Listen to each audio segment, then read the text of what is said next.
98 Days of Christmas, sharing the joy of Christmas. We've got so much in store for you this Christmas season. Lots of giveaways and more. Christmas Recipe of the Week. Sing the Christmas Carol backwards. And Christmas Tree Photo Contest on social media. Spot the Christmas Shopper. And our annual Christmas concert, Christmas in the Promise Yard. On Isaac, family is everything. We're sharing joy, love, and laughter this Christmas on the #1 gospel family station in the nation. Isaac 98, The Promise. The Promise. 98 Days of Christmas. Sponsored by Super Quality Supermarket. They're more than just a supermarket. Boodoo's Electrical Enterprises, where quality comes first. Join our post-budget panel discussion Monday, October 11th. Streaming live on our Facebook page and FBN TV on YouTube. Listen and view highlights and analysis from an expert panel with host, senior broadcast journalist Stephen Cummings, along with co-host J. Errol Lewis. From 7 p.m. to 8:30 p.m., our team of experts, Mrs. Mary King, economist Joseph Remy, Phyton president and president of the Cooperative Credit Union League, Trevor Joseph, national and Caribbean president of the Full Gospel Businessmen's Fellowship International, Shiraz Khan, executive member of the Trinidad Unified Farmers Association, Miss Deborah Lee Revere, secretary of the Trinidad and Tobago Association of Psychologists, and attorney Martin George, chairman of the Tobago Business Chamber. It's the post-budget panel discussion Monday, October 11th, 7 p.m. to 8 p.m. right here on Isaac.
Post-budget panel discussion Monday, October 11th. Streaming live on our Facebook page and FBN TV on YouTube. Listen and view highlights and analysis from an expert panel with host, senior broadcast journalist Stephen Cummings, along with co-host J. Errol Lewis. From 7 p.m. to 8:30 p.m., our team of experts, Mrs. Mary King, economist Joseph Remy, Phyton president and president of the Cooperative Credit Union League, Trevor Joseph, national and Caribbean president President of the Full Gospel Businessmen's Fellowship International. Shiraz Khan, Executive Member of the Trinidad Unified Farmers Association. Ms. Deborah Lee Revere, Secretary of the Trinidad and Tobago Association of Psychologists. And Attorney Martin George, Chairman of the Tobago Business Chamber. It's the Post-Budget Panel Discussion, Monday, October 11th, 7 p.m. to 8 p.m., right here on Isaac. And we want to welcome you to Isaac's 90.1 FM, or post-budget panel discussion with senior broadcast journalist Stephen Cummins and co-hosted by Mr. J. Errol Lewis. The panelists this evening are representing, the economist, Mrs. Mary King, representing Labour, Joseph Remy. He's Phaeton President and President of the Cooperative Credit Union League. We've also got representing the Christian community, business community, Trevor Joseph. He's a national and Caribbean president of the Full Gospel Business Fellowship International. Representing agriculture, Mr. Shiraz Khan. He's a president of the Trinidad and Tobago United Farmers Association. We've got psychologist Deborah Lee Rivera, and she is the secretary of the Trinidad and Tobago Association of Psychologists. And finally, we've got representing the Tobago Chamber, Attorney Martin George. He's the president of the Tobago Business Chamber. So right now, we're going to head over to our panel and to our host, Mr. Stephen Cummins, and his co-host, J. Errol Lewis. Gentlemen, good evening and welcome. And thank you very much, Noel Richards. A very good evening to you and welcome to our 2021-2022 post-budget panel discussion on the FBN network. Well, it's Monday, the 11th of October. I'm Stephen Cummins, your host, with co-host Errol J. Lewis. Errol, good evening to you. Good evening, and I'll excuse you for mispronouncing my name for the first. Okay. All right. We'll work on that. Yes. I thought you were, that was done deliberately. Huh? Okay. Right. Okay. We'll treat with that a little later on, I'm sure. Well, we heard on Monday last resilience in the face of a global pandemic, and as the theme for this year's budget presentation by the Finance Minister, Colm Imbert. The Finance Minister stood on his legs for some 3 hours as he delivered a 167-page document, starting with a review and management of the economy through the pandemic. Now, the 2021-2022 budget was the second national budget presented during the COVID-19 pandemic, and was the seventh national fiscal package under the government led by the Dr. Keith Rowley administration. Now, when we look at the budget presentation, it brings into question several things. Basically, when we look at how the economy has performed, where should we be going, especially in a time when there have been calls in some quarters for some level of structural adjustment and the need to respond to not only the current realities in Trinidad and Tobago, but the post-pandemic era. My layman's understanding, and I was talking with Errol just before we came on set, my layman understanding of the budget is really about balancing your domestic and foreign shopping list as against your available revenue stream, and your or one's ability to consider savings along with debt servicing when necessary. Now, while the Finance Minister on Monday spoke of a strong and robust financial sector and an economy that stood strong through prudent economic management under his watch, on Friday, Opposition Leader Mrs. Kamala Persad-Bissessar, in her response, talked about an economic meltdown, an economy that crashed even before COVID-19 came. She also referenced a budget indicative of a declaration of war on citizens. While this evening and for the next hour during the 2021-2022 post-budget panel discussion, we have a number of experts who will help us unpack, strip away, and analyze what was presented on Monday and Friday last. And to introduce our panelists, again, I go over to my co-host, Errol. Good evening to our panelists and good evening to our listeners and viewers. It is my duty to introduce you to our distinguished panel this evening, and we begin with the ladies. First, our economist, Mrs. Mary King.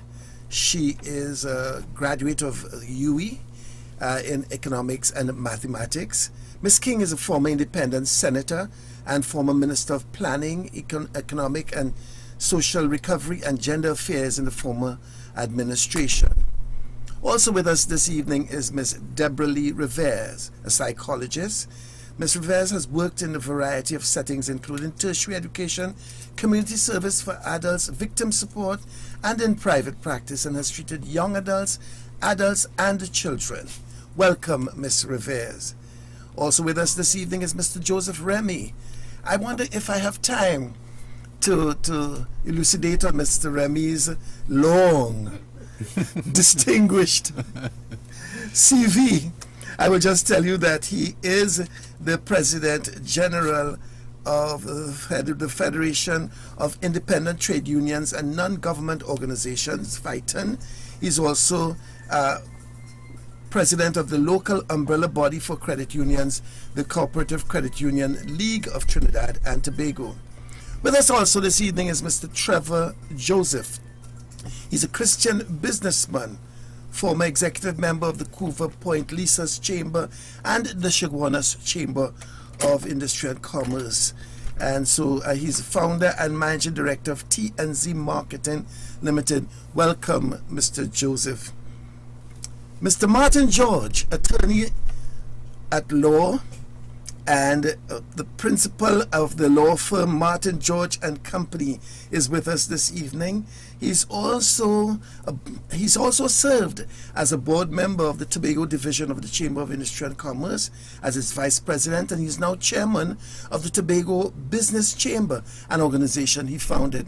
Welcome this evening, Mr. George. And of course, good evening to you, and thank you. Fundamental to life and all of us is agriculture. And so representing agriculture this evening is Mr. Shiraz Khan. And I don't want to go through all of the list of all of the achievements of Mr. Khan, but I've got to tell you that he's one of us, because he's been here before. Yes, indeed. on with you, Stephen. So I want to welcome the entire panel this evening to our discussion here, and hope that we can bring some kind of balance to the discussion that we're hearing outside of this room. Indeed. So we begin with Mr. Shiraz Khan. Over to you, Gerald. Mr. Khan, I've been told that I have to ask you to respond in the first statement, but before you do that, let me just read what I saw in Sunday's Guardian, penned by Mr. Former Minister, Mr. Mariano Brown. And he said, a budget speech is a political statement providing broad guidelines on the country's economic direction and government's economic agenda. He said the man in the street is primarily interested in the adjustments required at a personal level. Business is interested in the impact on future operating performance. But because it is a political statement, it is a balancing act, a communication exercise that contains elements of window dressing and gallery, geared to improving electoral prospects and maintaining public confidence. He ends the first paragraph of his treatise by saying, bad news must be avoided or delivered with honey. I have to ask you, Mr. Khan, what is your impression, your thumbnail impression of what was presented to us as a budget for the performance of Trinidad and Tobago going forward? All right. Let me say again, pleasant evening to all the brothers and sisters on the panel, and to you all for having me tonight, and all the viewers and listeners.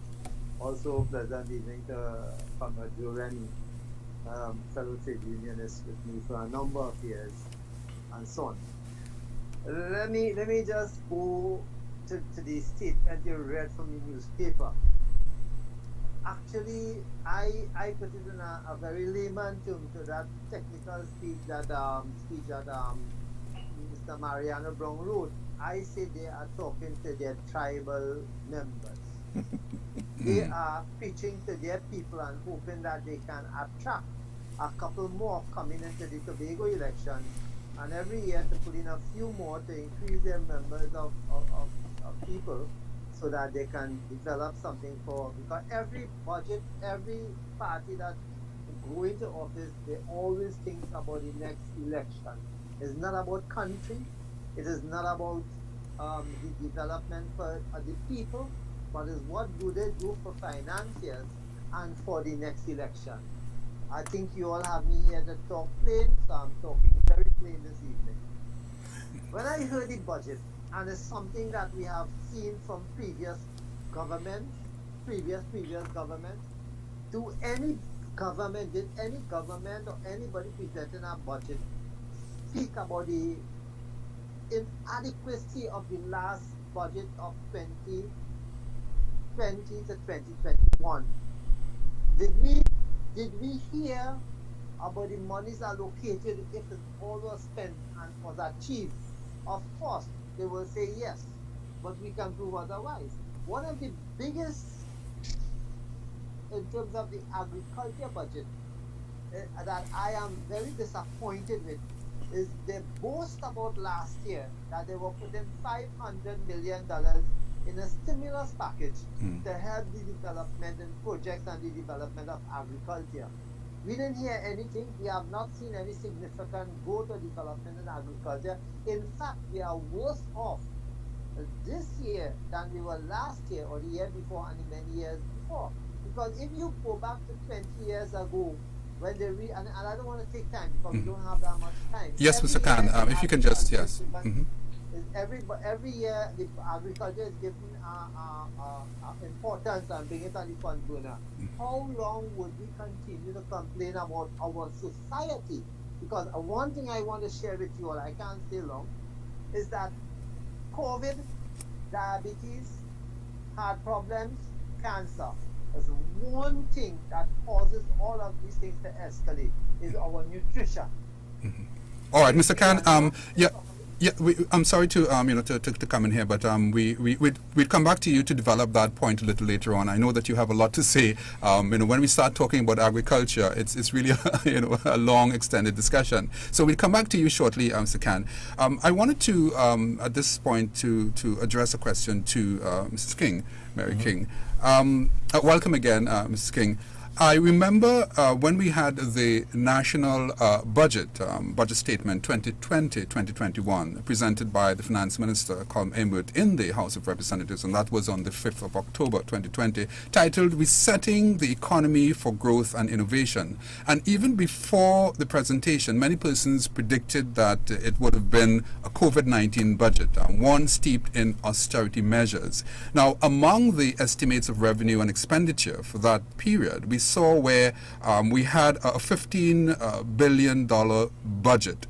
Ms. King, what is different from the previous, 2020, 2021 to 2021, 2022? What is different as you look at the fiscal package and what has been presented? Are you seeing anything that is different? Because when we talk about budgets moving from one budget to the next, usually the expectation is that there should be some kind of improvement in terms of our fiscal position. Yeah, well, to answer your main question, which was something like 15 billion, I didn't quite get it. So, do you want to repeat that? Yes, there was a $50 billion budget for the 2020-2021. Yes, I thought you were saying 15. And 50. Yeah, I agree that we should really be looking at the country as a country and not as a year-to-year accounting package. We have to remember the type of economy that we have. And I don't think anybody can understand where we have to go unless they understand what kind of structure our economy has. So I would like to just open by giving you a little picture of where we are as a country and where we think we should go. Now, we're a very small open economy, totally dependent on oil and gas. I think everybody knows that. And we are totally dependent on energy sector for foreign exchange, because we cannot produce all the things that we consume or all the equipment that we use, and therefore we have to earn foreign exchange. We have needs and therefore we have to import. And going back to Shiraz, our food import bill is roughly 5 billion TT. So we're not in a very good position at the moment. In the last few years, since 2016, we have actually been in a recession due to fall in energy prices, fall in production locally, of both oil and gas. We have been running budget deficits, and therefore, because we're running budget deficits, we have to borrow, and therefore our debt is going up. Yes. If we look at the situation with COVID, there has also been disruptions in the global supply chain of all the commodities and all the equipment that we use, which has also brought about rising prices. So we have inflation also is on the move and on the rise, not only here, but throughout the world. Now, governments across the world have had to respond to the pandemic. So Indeed. To criticize how much we're spending, what we're doing, is not really been very logical. Every country across the world has had to do what our government has done. The government has tried to maintain a specific level of spending because they have to save lives, they have to save livelihoods, and we've had shutdowns to save lives and to save livelihoods. We have good credit rating and we have good support from the multilateral agencies. And of course, you know that recently the IMF has also contributed across the world to all the contributing countries, and Trinidad and Tobago received 644 million special drawing rights. So this has allowed us to maintain a semblance of stability. Okay. Recently, we've had a little uptick in oil and gas, both production and price, and therefore the minister is seeing that there's a little lacuna where we may be able to now grow a little bit, and even petrochemicals have gone up. Okay. So we can see a possible turnaround in the energy sector. It's okay. At the moment. Okay, I'd want you to develop that point a little further because I think. Sorry, I didn't quite hear you. I said I would want you to develop that point a little further, but and come back to you in a short bit. That is perfect. That is yes. perfect. I understand. Yes. I want to just because there's so many of our panelists here, Harold, and we want to try and get everybody's point in. I think at this moment I'd want to go to Mr. Martin George to give us a perspective on not just Tobago, but his initial response to the fiscal package. Mr. George, good evening to you and welcome again. Yeah, hi, good evening to you, good evening to fellow panelists, and good evening to all your listeners on Isaac 98.1 FM. The government has been in a difficult position, not just because of the COVID-19 pandemic, but I think because also of the fact that for years we have been running deficit budgets and our over-reliance on the fossil fuel sector has caught up with us, and we are now paying the price for it because internationally they are not paying the price that we want. Our production is down. When we ran the last set of bids for the deep water drilling explorations, those were largely not taken up by international players. So therefore, we have been in a hole even before the pandemic. So the pandemic has only exacerbated our economic situation and exposed the frailty of our over-reliance on the fossil fuels. And we are in a position where we need to see some kind of genuine thinking outside the box, some type of innovative leadership. And unfortunately, even though we're in a crisis, I think in every crisis there presents an opportunity. And I did not see anything inspiring in that regard in the budget presentation of the minister. Basically, it appeared to be just a holding position. Well, let's, tighten our belts and, hold fast to our position. Okay. And that's all well and good to avoid a further slide.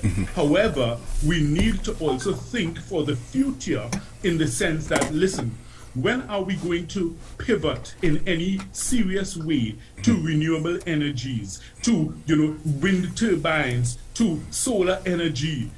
What is the kickback? The technology is there. It's all over the world. You saw some bit of tokenism in that regard, with the minister saying that he's granting tax concessions and breaks for those importing electric vehicles up to 2 years old, but that's not enough. I'm talking about us revolutionizing the way we think and the way we approach it. We have to learn from others who have seen the light at the end of the tunnel a long time ago. I mean, just think of it. Years ago, British Petroleum, BP, one of the largest fossil fuel producers in the world, they changed their meaning of their logo. When they say BP, it's no longer British Petroleum. You know what it is? It's Beyond Petroleum. Okay. So they started thinking. Okay, Mr. George. I know, yes, so that, there is this concern about, how we are positioned and, to take, the opportunities that are there in the midst of a crisis. I heard the comment that a crisis is a terrible thing to waste, and I think maybe you are along the same lines. I want to come back to you, in a short bit as well, Mr. George, because I know we have to talk about Tobago, what's happening in Tobago. But let me just hand it over to my co-host, Errol, and he would want to also chime in here with a question. Well, I want to ask Ms. Debbie Rivera. We're talking about the thinking behind the budget. And given the fact that we've had 2 years of trauma in terms of how the country has had to think, has the minister provided any kind of solace to the population given his statements last week? Ms. Lee Rivera. Hi, good evening, fellow panelists. Good evening to viewers and listeners of ISAC 98.1. To answer your question, I would say no. I want to start by saying that the theme for the budget was resilience in the face of a global pandemic. And if we listen to that theme, and we know what has been happening for the last 20 months, resilience can be defined as the process of adapting well in the face of adversity, trauma, tragedy, death, illness, separation, health problems, etc. Was anything in the budget said by the minister, does it pertain specifically to the resilience of citizens, their mental health? I did not hear that. Yes, I heard. So you're talking about the mental resilience. You haven't heard anything about the mental resilience. How is that going to be treated? With? That's right. Okay. And remember, resilience, particularly at a time like this, when we are still, it's COVID. It was COVID last year, and it is still COVID this year. How is that going to be treated with? Now, as yesterday was Mental Health Day was celebrated worldwide, and the theme was mental health in an unequal world. And when we look at in an unequal world, we look at, there are high-income countries, there may be low and middle-income countries. Is the treatment, are people able to access assistance from mental health problems fairly in Trinidad and Tobago? I don't know that is happening. I don't believe that is happening, and I don't think that was addressed in any significant way.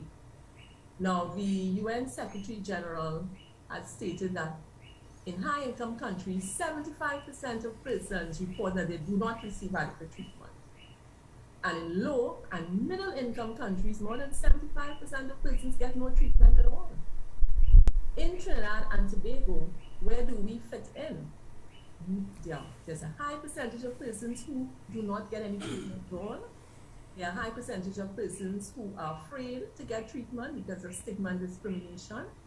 So we need, I don't think that was addressed, we need to look at how it is planned, what is invested, what interventions can be done for mental illness and the well-being of citizens in our country. Thank you very much.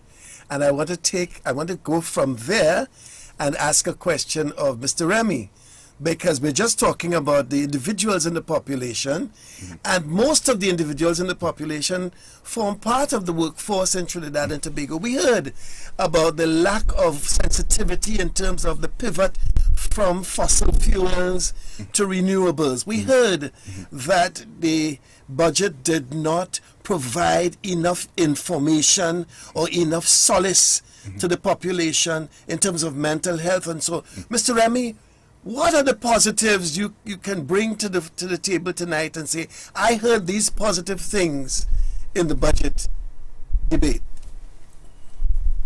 You give me the very most difficult question.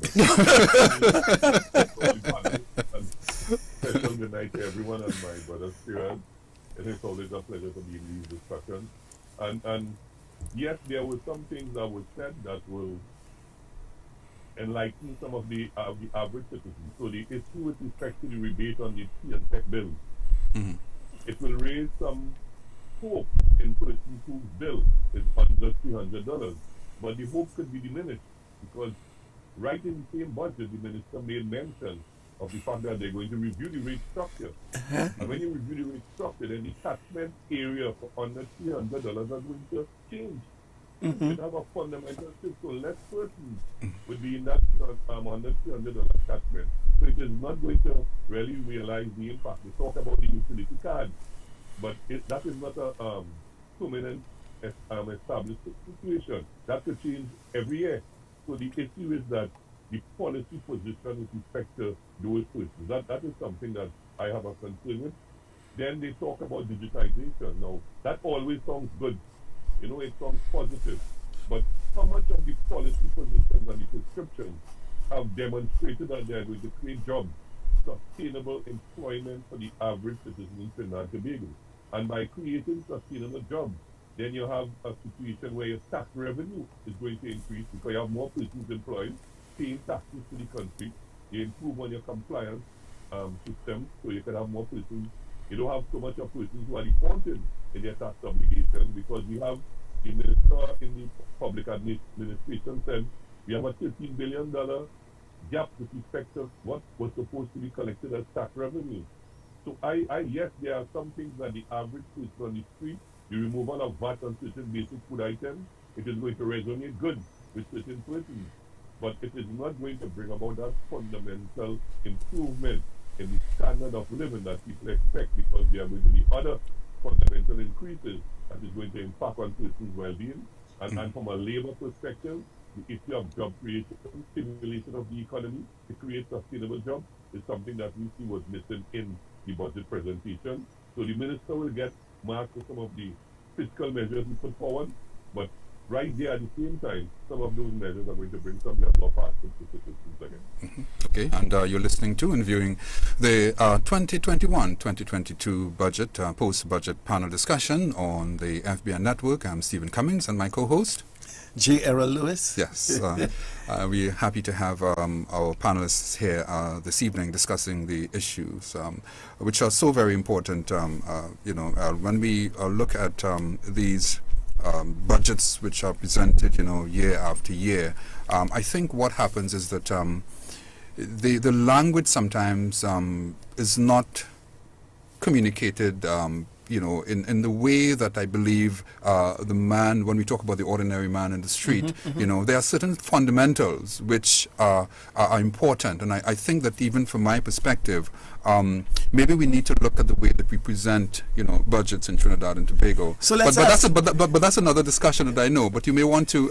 I want to talk to another ordinary man in the street, Mr. Trevor Joseph. Yes. Mr. Trevor Joseph, I'm listening to Mr. Remy, and he talked about the fact that in the give and take in the budget, the minister gave in terms of the $300, and he took, and then he took by saying that expect increases in the utilities, and so someone circulated something that showed VAT was taken off the pigtail, but the rest of the pig you had to pay VAT and everything else. The shoulder, the rest was vatable. The rest was vatable. Yes, Mr. Joseph, you're representing the Christian community. Should we go down in sackcloth and ashes and start praying? Well, it's a good option. But really, there are some inbuilt injustices in the system, and I'm speaking here now to the regular person who is listening to 98.1 and may have an adverse opinion of businesses and business people, and projected as if we are the greedy ones, we are the ones who want to, live off high and don't give to the community and don't care about communities and so forth. But that is far from the truth. You will know that most of the letters you get as a businessman is from people who have needs and looking for some form of assistance. Not a day will go by that I wouldn't get a call or get a letter. Just letting you know, I can't meet everybody's need, but I try to help when I could. But the injustices I'm talking about, and I'm talking to the people who are listening, I'm trying to simplify it as the moderator rightly said, an ordinary man, right? My background is I came from abject poverty and built a business from nothing. So I have a heart for the dispossessed, and what I see is, if on the 25th of the month that my VAT is due, if I don't find the money to pay the VAT, if I go on the 26th or the 27th, automatically there's a 20% surcharge put on what I have to pay. And on top of that, a daily interest is added on for not paying VAT.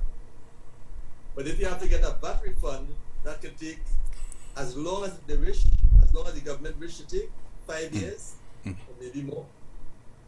And they don't ever give you interest on the money that they have for you. When I bring in goods from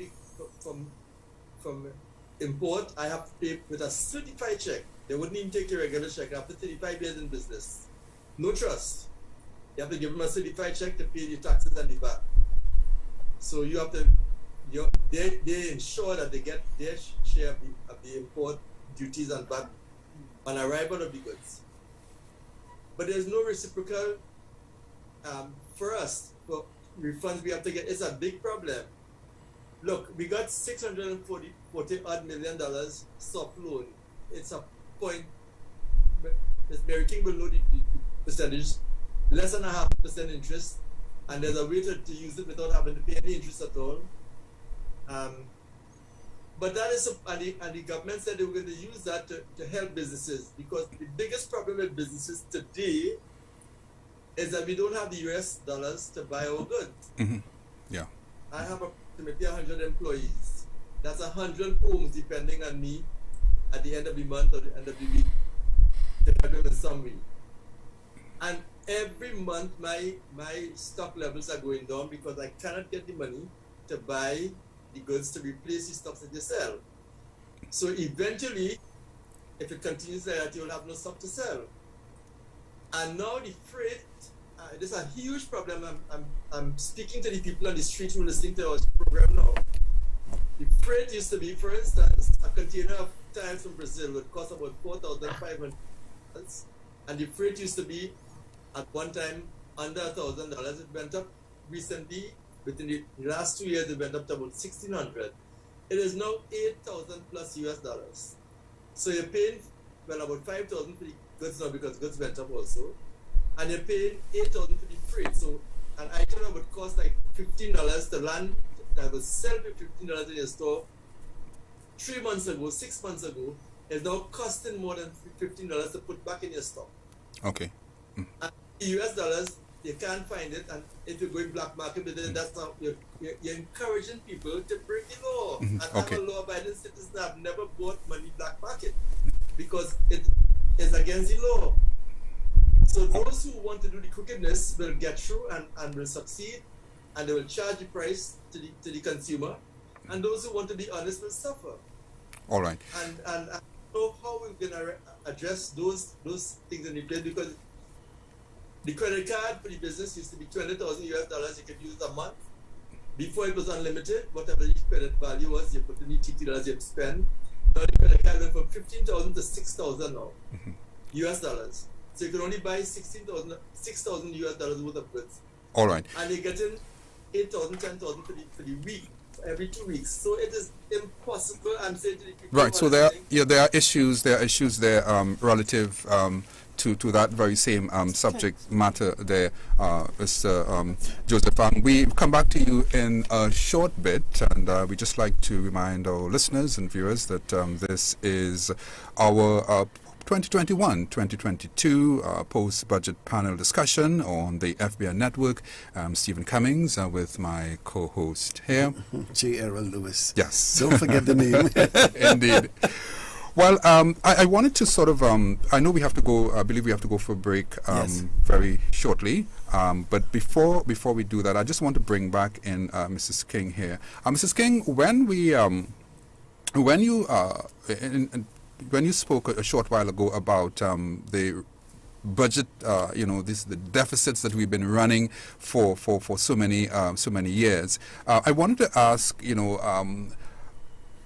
is there now or another case for a drawdown or a pull on our HSF and our CF consolidated fund in service of national expenditure? Because I think that within the law, the government does have that bit of leg room. But should we be looking towards the HSF, looking towards, some people say, our piggy bank, as it were, or should we be looking for other ways of helping to finance? We have it's a $52 billion budget this year, which is an increase, a slight increase of the previous years. And we have been averaging, 40, 45 to 50. I think the biggest was somewhere around 63 billion. But coming up to 2021, 2022, where should we be going, Mrs. King? Yeah, but I wanted to point to what Mr. Joseph has just been complaining about. We don't have foreign exchange. And has he asked the question, why do we not have foreign exchange? Isn't it that we are dependent on oil and gas, which is declining, prices fluctuate, some days and for a long time they've been down. So the real question is, why are we still dependent on oil and gas? And that is the issue that we have been trying to get the population, trying to get governments, trying to get opposition people, who none of them understand that we have to change the whole structure of this economy. To ask, should we be drawing down, the Heritage and Stabilization Fund was established for reasons that if the oil and gas price fall, then you have an opportunity to go into your Heritage and Stabilization Fund and use it until the economy and the oil and gas stabilize. That's the stability part of the fund. Yes. Then you have the heritage part of the fund, which is supposed to be building the future. Now, heritage, building a future, is building something constructive that will grow and continue to grow and always be innovative, so that we're forever growing, and then you have built a heritage. But to tell me that that heritage fund is probably going to be used to give people handouts in future when they all grow to adults and we have no more oil and gas. Now, have you ever seen anything so ridiculous in your life? Have you ever heard of any family putting the savings aside, not building upon your assets now, so that in the future I hand those assets over to my children and grandchildren, and they continue hopefully to grow them. So for the government to be saying we shouldn't, or for anybody to be saying we should not be using the stabilization fund, that is wrong. It was built for that purpose, and we should be using the heritage fund, at least the interest part of it, for growth and development and building a new innovation system, which is what Dr. Trevor Farrell had recommended to the government, which I have recommended for 20 years, and we're still talking about we shouldn't touch the fund. It's total stupidity. Okay, okay, Mrs. King. I know you'll have much more to say on that.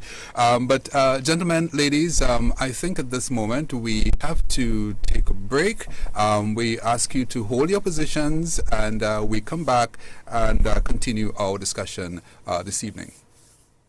Join our post-budget panel discussion Monday, October 11th, streaming live on our Facebook page and FBN TV on YouTube. Listen and view highlights and analysis from an expert panel with host, senior broadcast journalist Stephen Cummings, along with co-host J. Errol Lewis. From 7 p.m. to 8:30 p.m., our team of experts, Mrs. Mary King, economist Joseph Remy, Phyton president and president of the Cooperative Credit Union League, Trevor Joseph, national and Caribbean president of the Full Gospel Businessmen's Fellowship International, Shiraz Khan, executive member of the Trinidad Unified Farmers Association, Miss Deborah Lee Revere, secretary of the Trinidad and Tobago Association of Psychologists, and attorney Martin George, chairman of the Tobago Business Chamber. It's the post-budget panel discussion, Monday, October 11th, 7 p.m. to 8 p.m., right here on Isaac.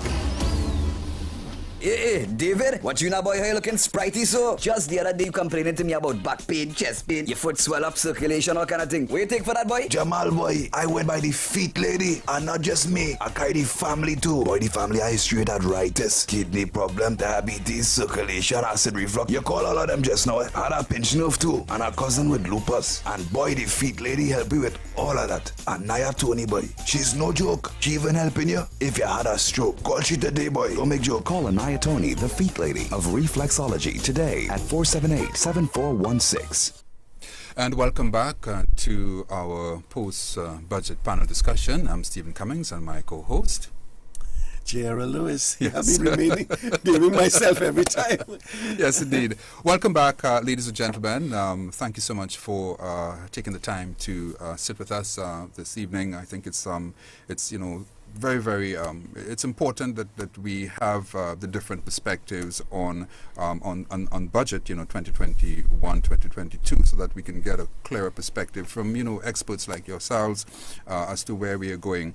But I know Errol has a question that he'd want to pose. But before I go over to Errol, Mr. George, the business of Tobago, I know that we had an allocation of some 2-point-something billion again, and I think I've been hearing the cries, from many budgets that Tobago needs. What Tobago is getting is probably not what it should be getting. And that might be a kind of a political, statement or coming from some quarters. But what is your assessment of what has been given for Tobago? And, outside of that, we've been talking about, self-government and all of that. I know that probably is another, another topic that we can treat with at another time. But, that which would have been allocated for Tobago. What is your view? Are you satisfied with that? Do you think that that Tobago needed to get a little more of the national fiscal pie, as it were? What is your view on the Tobago situation? Okay, so the problem with Tobago, if you look at it for the last 20 years, has not been what Tobago is getting. The problem has been what is Tobago doing with what it gets. Because, we all know the old adage, a fool and his money are, soon part, yes. So if it is that we keep giving you more and more money and you are not using it wisely, then it doesn't matter how much more we give you, because at the end of the day, you will have nothing to show for it. And that has been my constant critique in terms of how the monies given to Tobago are spent, utilized, allocated. Because if you look at even this present budget, all right, from 2.357 billion, you have more than 2 billion of that being allocated to recurrent expenditure. That is wholly unsustainable. Salary and wages, yes. Of the allocation has been, set aside for paying salaries, rents, paying for equipment, so it's all your recurring expenses. If you think of it, we have a prominent businessman here in the form of Mr. Trevor Joseph. We have economist Ms. Mary King. It just makes absolutely no business sense or economic sense if you are spending 88% of your allocation just on recurrent expenditure. I have said repeatedly that Tobago needs to put in place the fundamentals for infrastructural development and creating an entrepreneurial environment whereby you can have business flourish. It's not just a question of you coming with a begging bowl every year like Oliver Twist. Sir, can I have some more, please? You know, and then you have people in Tobago grumbling and saying, well, we should have gotten more. Gotten more to do what? What are your plans for trying to create a sustainable economy in Tobago, as opposed to one which is basically just still tied to the navel string of the Treasury in Trinidad? And that's a very important point that you've made. You have to think of it in those terms. Yes, a very important point. It's not just a question of what they got. It's a question of what are they doing with what they get. Right, a very important point that you've made there, Mr. Mr. George. And I want to sort of, I know Shiraz Khan wanted to say something, but let me just, go over to my co-host here. He also had a question he wanted to ask and I would as well. pose the question to Shiraz Khan because we're talking now about agriculture. We're talking about diversification. We're looking at the fact that British Petroleum has changed its business model and they're now looking at renewables. But we are still dependent on taxes coming from fossil fuels.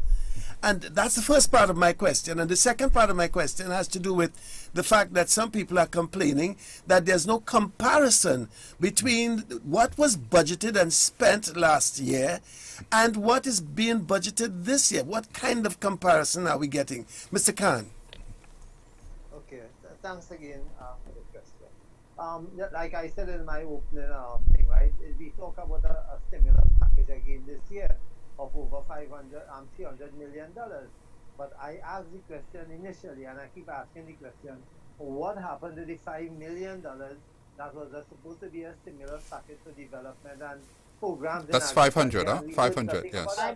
500. $500 million, right?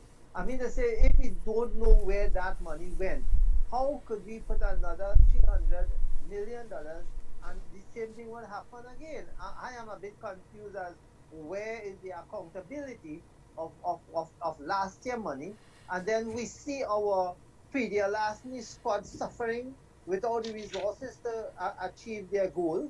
We also have the AI unit running with one person to satisfy the entire country. AI means artificial insemination of sheep and goat and cows. And we also have the AI unit not being able to have vehicles. We have some vehicles that is over 15 years being serviced to the farmers of this country.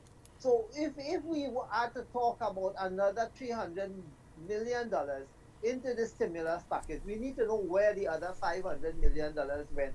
And I think it is very critical that we get those answers. And I'm calling on the independent senators, some one of them to ask those questions for us. We need to get the independent senators to really do the work of the ordinary people, because they're supposed to be independent and they're supposed to be people that groups or organizations recommend, right? But if that satisfies your question, my brother, I think it is very difficult for us to really grow in agriculture when, as I said before, agriculture is the other diversification to take us out of this problem. Because I will tell you something, if monies are not circulating and people are not doing, because I am saying, and Ms. King just mentioned that we talk about $5 billion in the food import bill. I think with the present percentage of the increases of the importation of food in this country, I think it is way beyond that. And I am saying we have the resources, we have the ability. All we need is political maturity to really use some more of our local and cut that with that. I mean, to say, you could tell me that people are importing parsley in Trinidad and Tobago when we have Parliament could feed the entire Trinidad and Tobago, even export parsley out of Trinidad and Tobago. But yet we are doing that, and we are shooting ourselves in foot, and we have no protection for our local farmers. Okay. But I just want to ask a question that you asked Ms. King just a while ago. It is very critical for all of us to understand, because I'm seeing it happening. That Ms. King was, I heard that we had almost, it's from 2008 to 2021 deficit budget. But what happening to create some of the things? I am seeing a lot of agricultural lands are being sold out into private PPP, private partnership, private public partnership. Yes. Public-private partnership. Yeah. And what happening is that just recently we see 1,176 acres of land went to one person to do development in agriculture, when we were asking for that to be used for 300 farmers, 300 people that are presently was unemployed, to make use of something like that rather than give it to one mega farm. That mega farms have failed in this country a number of years. But why it is that we are selling out our resources, our properties, to recover monies to help with the deficit? Okay. I don't know if that's a feasible question. It's something that I can ask a fellow panelist. But I mean, if you are suggesting that the bigger farm, the mega farm as you call it, the 1,200 acres, that's not really a big farm. In Trinidad and Tobago is. Yeah, but the issue is, will you be using really efficient techniques and using the new technologies? Because you know, and I know, that we can never ever be sustainable in food. We import too many basic things, flour and rice and rye and wheat and all those things, which mount up to millions and millions of dollars. We, yes, can have a little import substitution, but if you want to have effective agriculture, you have to get into the new technologies. You have to be using the technologies. There is no way that we are now at what, 1.2 billion out of a GDP of 143 billion. That is the share of agriculture. Quite so let's be significant. real. Yes. We could never replace the oil and gas money from agriculture. We have to be looking at setting up institutions, research and development institutions, including with the private sector. Government has to be the leader, because you know our private sector is very risk averse. They're retailers, really. They are not going to get involved in development. Okay. And therefore, if you want to really improve upon your agricultural status and its share in our GDP, then you have to be real. All right. You have to get into the technologies, you have to have a lot of capital, and you have to have the skills and the training and the research and development institutes to carry it forward. All right, that's a my very view. important point there again, being made as we talk about this business of agriculture. And I want to therefore pivot to Ms. Lee Revere, because what we are suggesting here is a change in thinking, a change in the way the entire population sees itself going forward. What do we do in order to stimulate that change in thinking? Ms. Lee Revere. Okay. See, there will have to be some type of awareness, some type of education. We must remember that many of the ideas that we have now are systemic, they are entrenched, and they are cultural, they have been handed down and passed down, and that leads to many times stigma and discrimination in different folds. So therefore, in order to do that, these things have to be started in the communities, they have to be started in schools, it has to be taught, because some of these things are taught in the institutions that we have now, it's passed down. So change of thinking, change is difficult generally. And to change your thinking, sometimes what you value, what you have learned, it's even more difficult. Are we prepared to do that? To do that, we may have to turn things upside down to say, as an example. But it is worthwhile. Is it worthwhile? It is worthwhile. Okay. That's what we keep saying. It's very hard to change the culture. Maybe another generation. Yes, yes. And but you cannot fear change when you see your country going down the ships.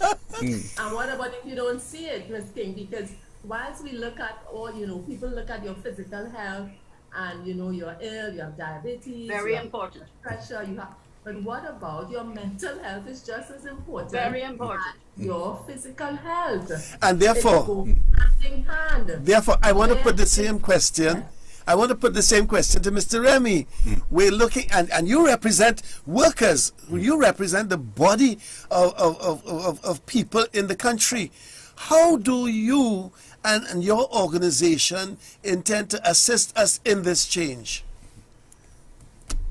We have been a very willing partner, and I sometimes, we have to say it like it is. We were part of the National Tripartite Advisory Council. We made the ultimate sacrifice and said we will sit there once again. Remember, we had the social dialogue task force under the previous regime. We had different iterations of social dialogue. But nobody, no government, because of political manipulation, wants to have a genuine social dialogue process. And Mr. Rivera was right. Because if the change doesn't start at the top, then it can't filter down with the leadership. We sit in a leadership-driven environment. And that is the challenge that we are having. We went in there with genuine intent. And what we were seeing was it was being used as an arm of cabinet, not tripartism as announced by the ILO, tripartism as discussed in a particular environment. We made a simple recommendation. Let us move away from the political machination. Let us put some legislative framework to the tripartite process. So it could be an arm, it could be something that is legislated for, reports to Parliament. So no political party can manipulate the tripartite process. That was never accepted. So the minister could boast and say, when he spoke Friday night at Figures Corner, he asked the Labour for three things and they got it. What is they get? A promise to start negotiations in 2022. Negotiation that is outstanding for 2014 to 2016. And you're going to start. When you're going to conclude? Is the minister interfering in the free collective bargaining process between the CPO and the representative majority union? Those are fundamental questions that need to be asked. And the change has to start from on top, behavioral, and the politicians must see themselves as servants. They went in there to represent the people's interests.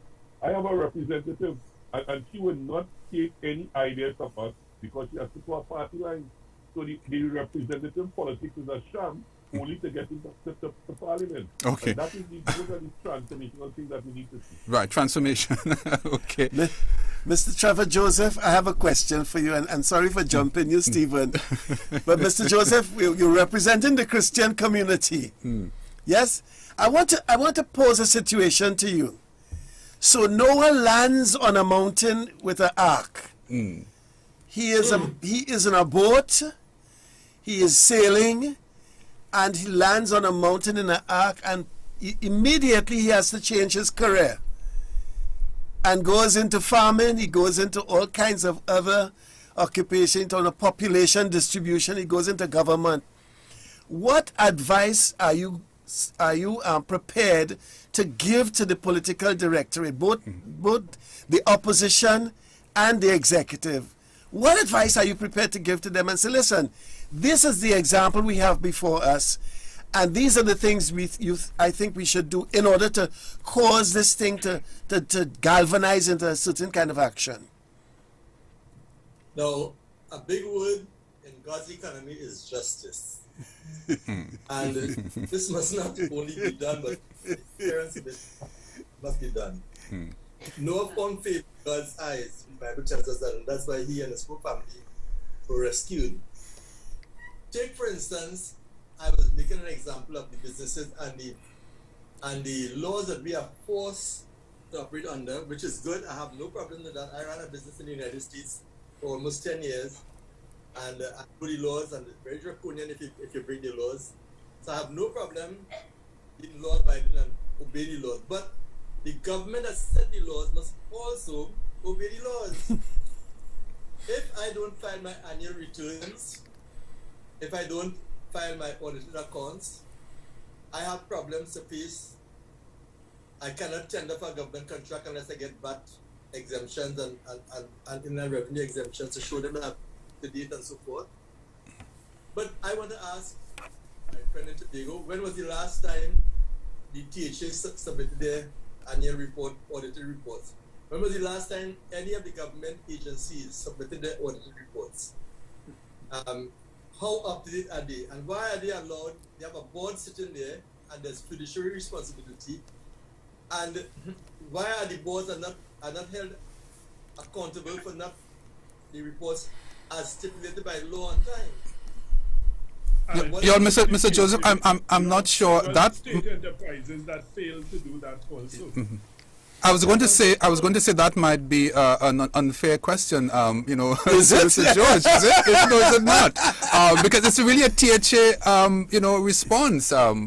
Maybe our dear friend Anson. No, but Stephen, it's something I have commented on repeatedly, and I have chastised the THA, serially for their failures in that regard. Because at the end of the day, you cannot have one entity being responsible for almost $3 billion each year, and you have little or no accountability from them. The Auditor General has repeatedly called them out, and has provided evidence showing that, look, they have failed to comply with this, they failed to comply with that, they failed to comply with the other, and they just have no regard for any sort of transparency, accountability, or the fundamentals of what we would call good governance. And that's where it starts.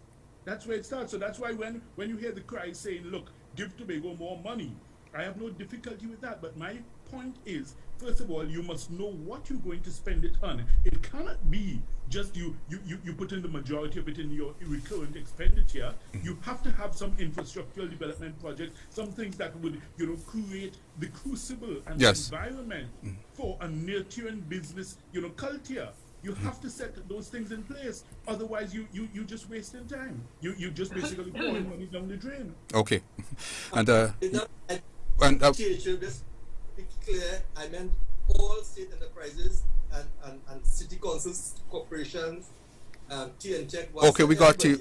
We got you, Mr. Joseph. Yes, for making putting that on the table. Joseph asking the same questions of the private sector. Yes, indeed. Well, we just like to remind our listeners that you're listening to and viewing the not the Citizens Community Forum. We're going to have that. I caught you there. We just like to remind our listeners that this is our post-budget panel discussion 2021-2022. And we have an esteemed panel with us, and of course my co-host here. We are discussing the matters relative to the budget. Now, I wanted to sort of go back to Mr. Remy, and we were talking there a short while ago about some of the issues relative to labor and how how you get that mindset and that change within that particular sector. But Mr. Remy, I just wanted to read something here, and this came out of the budget presentation on Monday last, and the Minister of Finance, we heard some sweeteners on Monday. He says, Madam Speaker, we are moving to settle outstanding wage negotiations in the public service.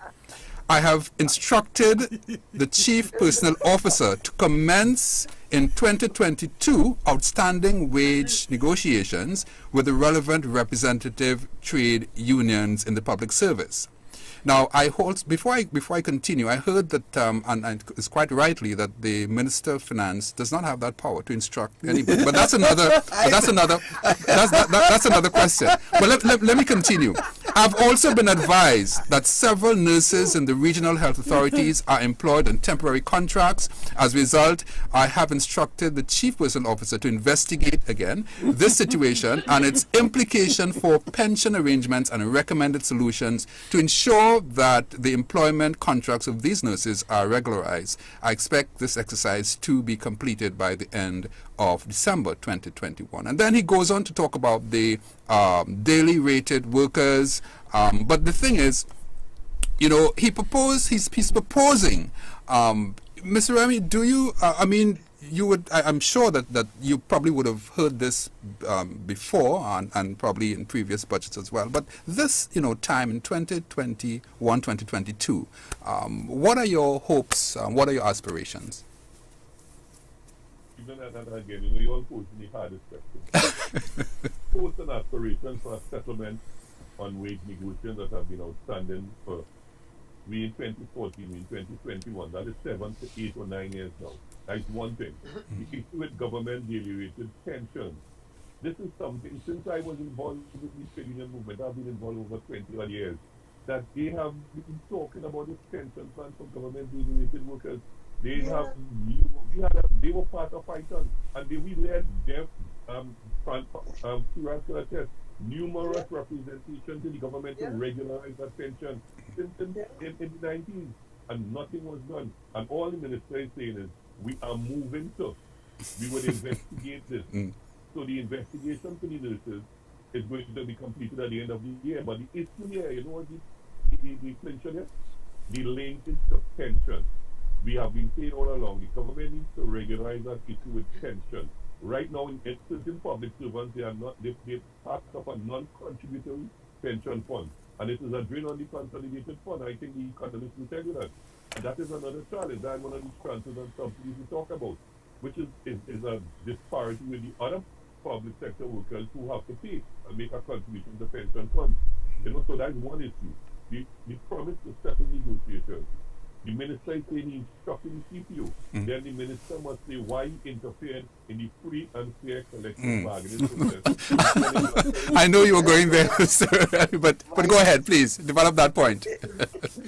And because it has an offense, because the minister has no authority, if he says he has authority, then by his authority he has committed an offense.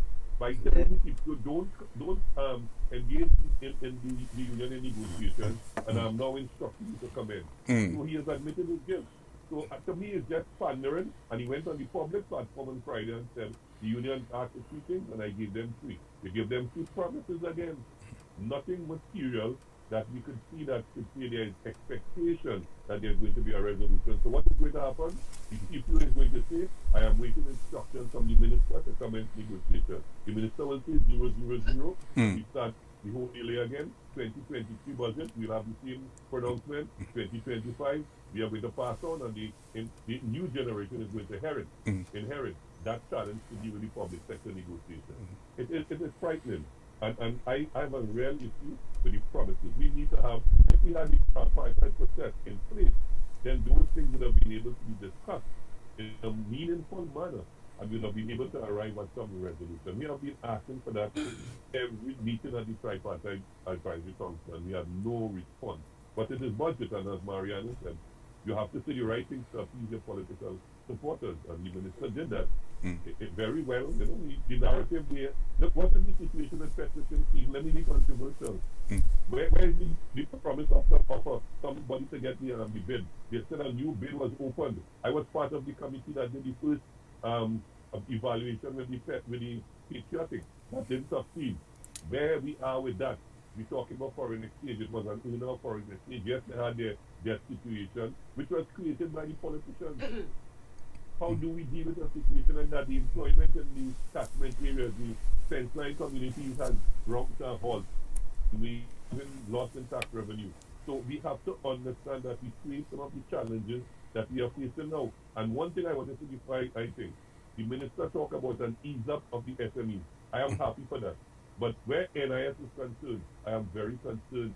Again, he's interfering with a tripartite body.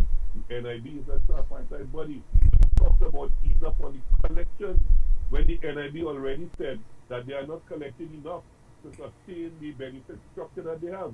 That is a dangerous pattern that we are sending for political purposes again. Joe, Mr. Cummins, with your permission, Yeah. Joe, you can remember the retirees who belong to Fighton. They Yes. were living on $800 per month and Yes. died in poverty and died in poverty fighting for those monies. Yes, I remember there were several Those are protests. citizens Yes. of Trinidad and Tobago that serve our country for 30, 40 years. And Maybe they died government in service. poverty. Yeah, and this is what is hurtful to people like Comrade Joe and myself, who sit with people and hear their cries make representation, and nothing are being done for the ordinary man. Those people used to come from all walks of life, not so, Joe? Yeah, from all Toko, Matura, and all the places who work in the ministry of living in and poverty. they went home with absolutely nothing. Nothing. Absolutely And nothing. how could an individual live at the age of 80 and 90 years on $800 per month? People understand when these people give their service in the postal service in so many areas, and they couldn't get their money and they died. So I want to And those ask. were people I was sitting around the table with. Those were people I sit for years around a table with, and I don't know how politicians will have a different dinner and breakfast and lunch while those people eat crumbs.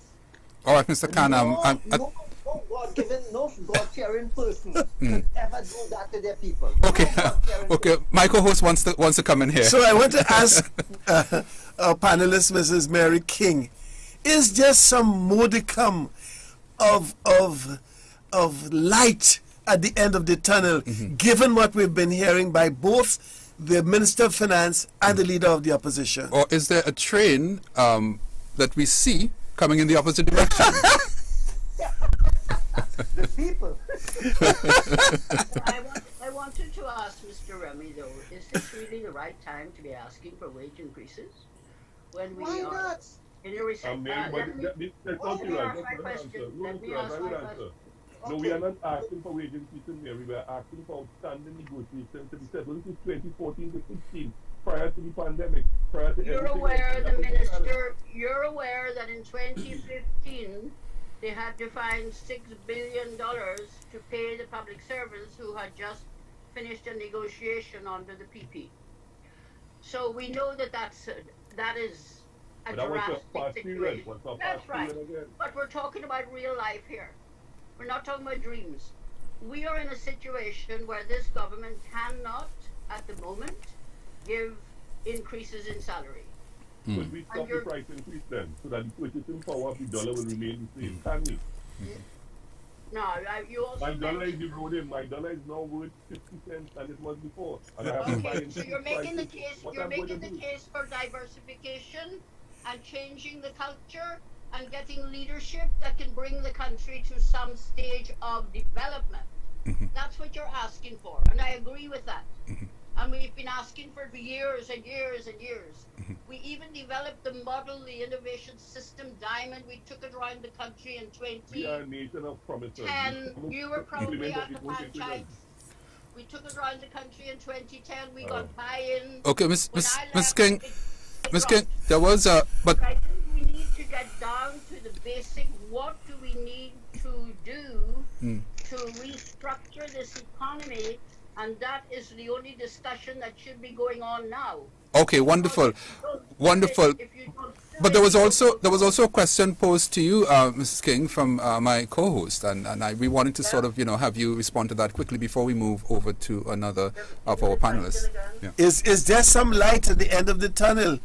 And I want to add to that, or is there a train, coming in the opposite direction? And I say the people. Well, I think the light at the end of the tunnel can only come if the citizenry wake up and realize that there's only one way out of this, and that's diversification, it's restructuring, it's new leadership, it's people with vision. There's no point talking to me about digitization and digitalization. That's only a tool.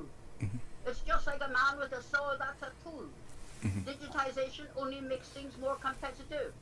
We have to restructure this economy so that we use all the tools, all the skills.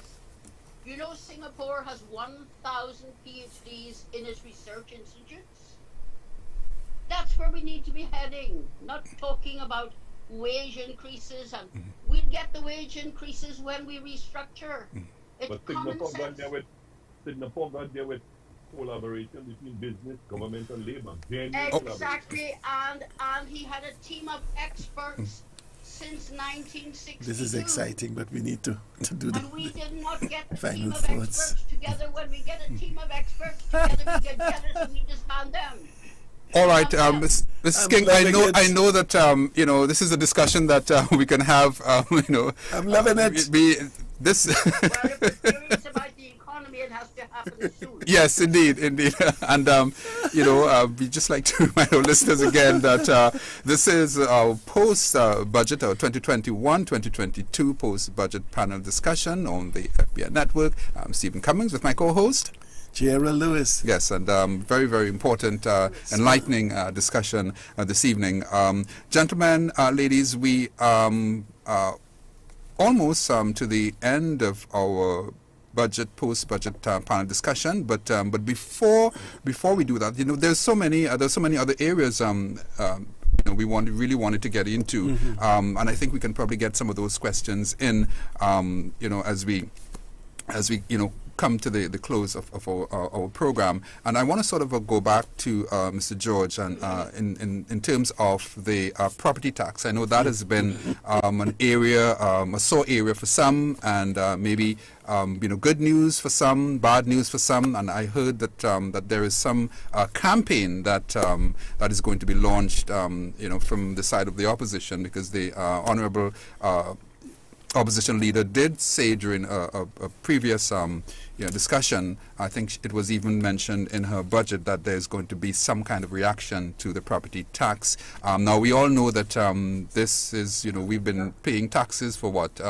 Land and building, and this goes way, way back, in the decades. Mr. George, your view on the property tax issue, how do you see, not just, your view on the property tax, but do you believe that we are going to be successful? I'm hearing that we need to get to some 50 plus of, the percentage in terms of persons filing before any kind of collection can start.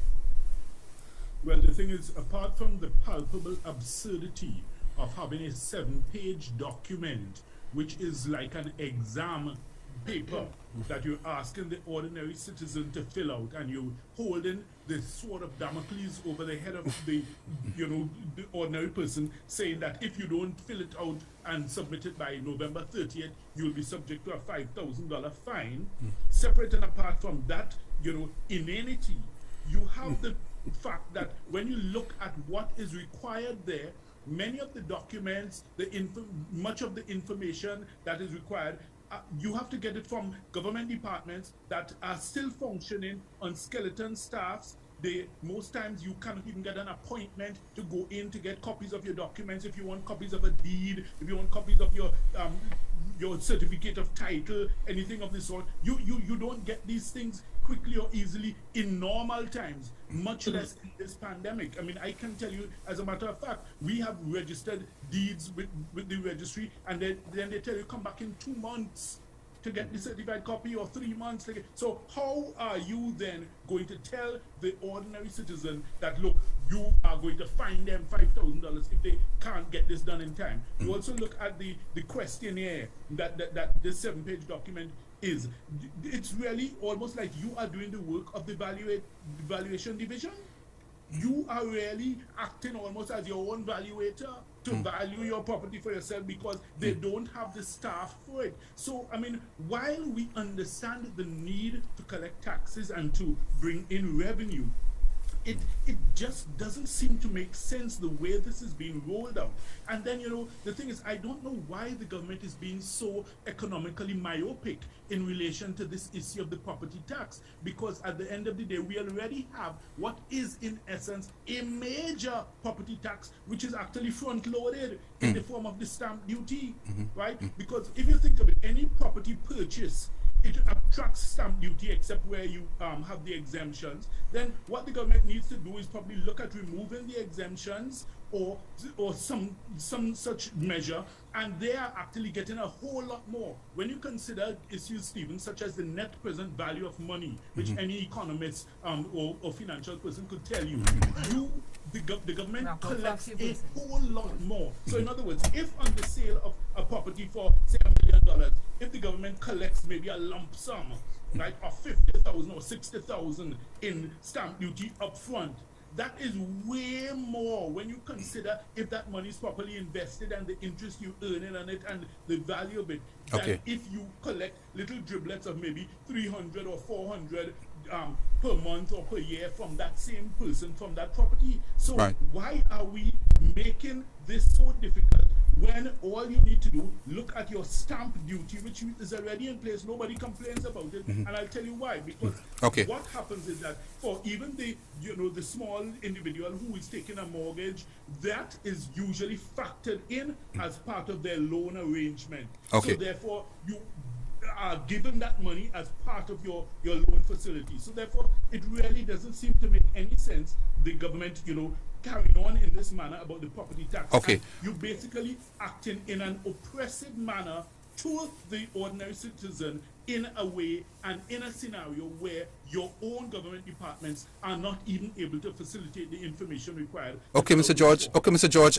We would have to kind of leave it there at the moment. But before we go, we'd want to just, if we can get each of our panelists just to give us probably 60 seconds, no more than 60 seconds, just your closing remarks. We can't go over our time allotted to us. We can probably just go back to my co-host here and just to have some closing remarks from our panelists quickly. Well, I wanted to ask for some closing remarks on the panelists, and maybe you can tell me why you have to, you're going digital, and so you have to go online to get a document and then print it and then carry it in.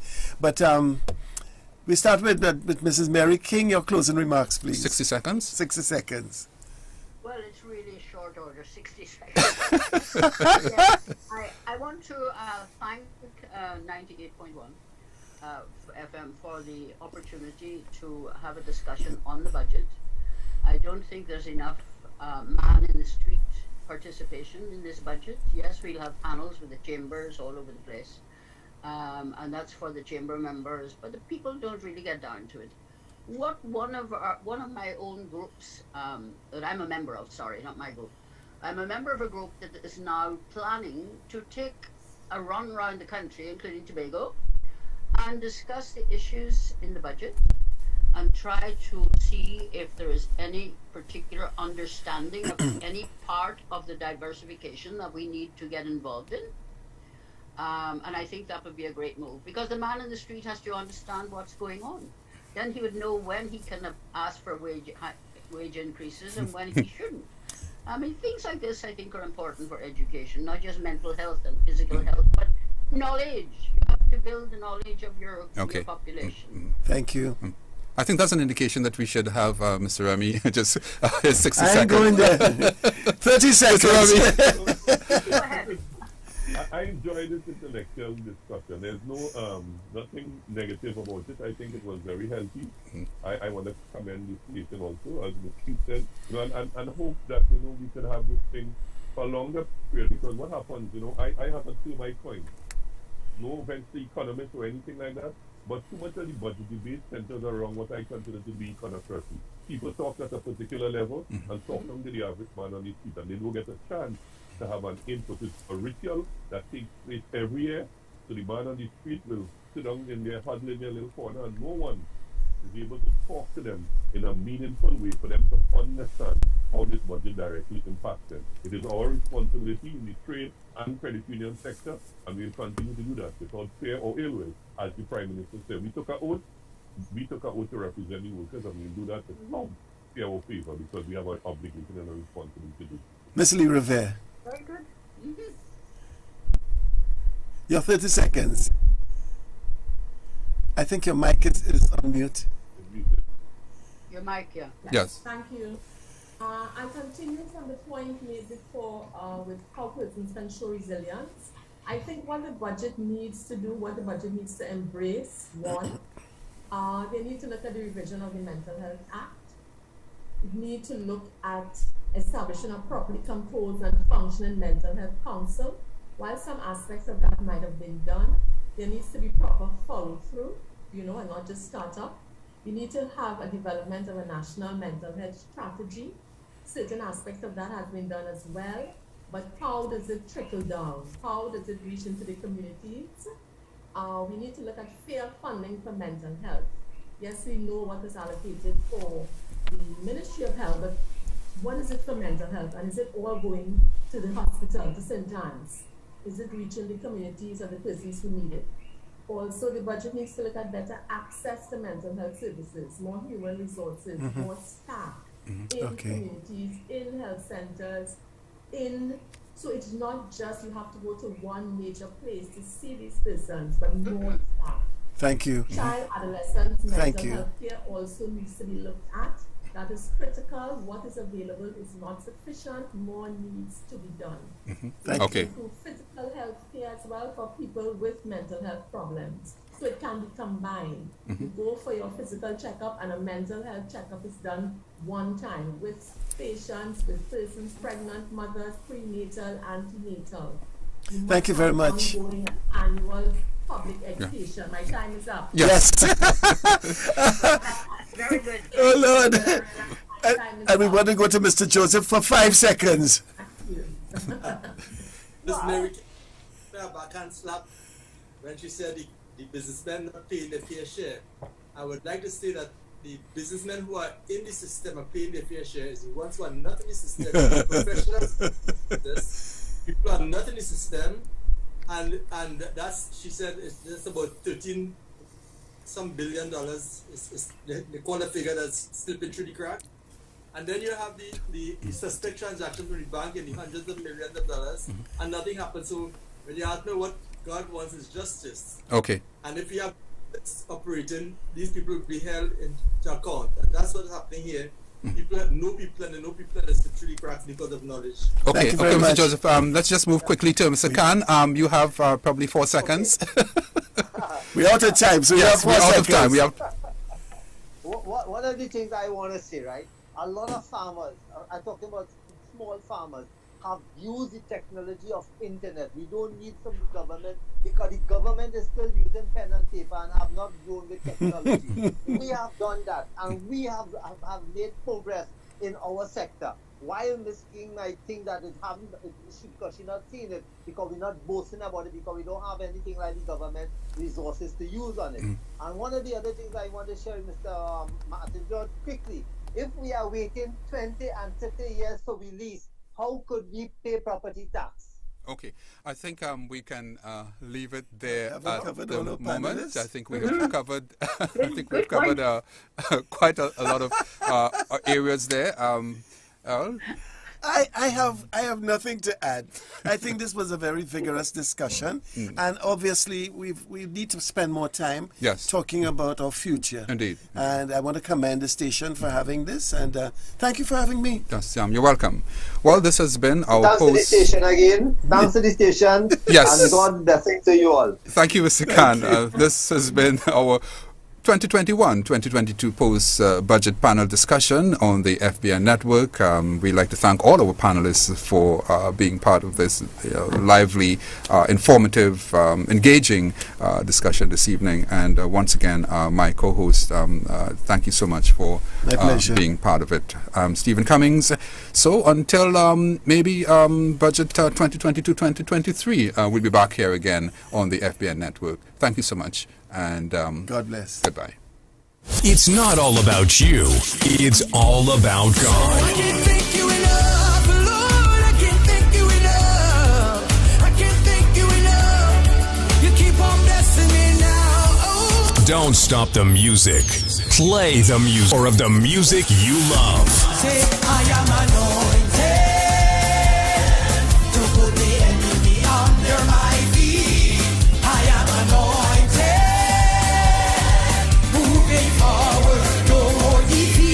Listening anywhere and everywhere on your number one family station, Isaac 98.1 FM. Join our post-budget panel discussion Monday, October 11th, streaming live on our Facebook page and FBN TV on YouTube. Listen and view highlights and analysis from an expert panel with host, senior broadcast journalist Stephen Cummings, along with co-host J. Errol Lewis from 7 p.m. to 8:30 p.m. Our team of experts, Mrs. Mary King, economists Joseph Remy, Phyton President and President of the Cooperative Credit Union League, Trevor Joseph, National and Caribbean President of the Full Gospel Businessmen's Fellowship International, Shiraz Khan, Executive Member of the Trinidad Unified Farmers Association, Miss Deborah Lee Revere,